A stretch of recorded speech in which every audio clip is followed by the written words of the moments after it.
আসসালামু আলাইকুম। ও মসজিদ খানটা দেখো, কত সুন্দর মসজিদ। প্রচুর বড়। মাশাআল্লাহ, কত বড় জায়গা লইয়া মসজিদ খান বানানি হয়েছে। এখান মানে কি ইন্টারন্যাশনাল লেভেলে বিদেশ থেকে মানুষ আইন, কোনো বড় ধরনের প্রোগ্রাম হইলে ওখানে আইন। ইলা মসজিদ আজ দিন পর্যন্ত আমি বেঙ্গলোর কত জায়গাত গেছি, একমাত্র বিলাল মসজিদ বাদে।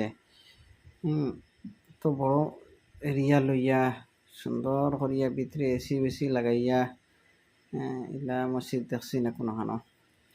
ইনো যত মসজিদ আমি দেখছি, সব মসজিদও তোমার তারা খরচ, প্রচুর টাকা খরচ করে সুন্দর সুন্দর মসজিদ বানায় রাখছেন। ছোট ছোট গাঁওর ভিতরে গেলেও দেখা যায় অত সুন্দর সুন্দর বড় করে মসজিদ বানায় রাখা। ইনার মানুষে যে পয়সা কামাইন, এই পয়সা তারা বেশিরভাগ পয়সা তারা আল্লাহ আস্তে দেওয়ার লাগে বড় করেন। মানে মসজিদ বানাইতা বা হজ করতা, এটা তারা একটা শখ, বুঝছেন নি? তারা একটা শখ এগো।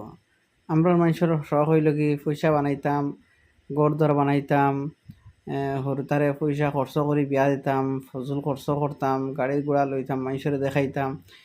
তারা এই জিনিসটা নাই, তারার হইল কি মসজিদ বানাইতাম টাকা খরচ করে। মসজিদ তারা প্রচুর টাকা খরচ করে মসজিদ বানাই।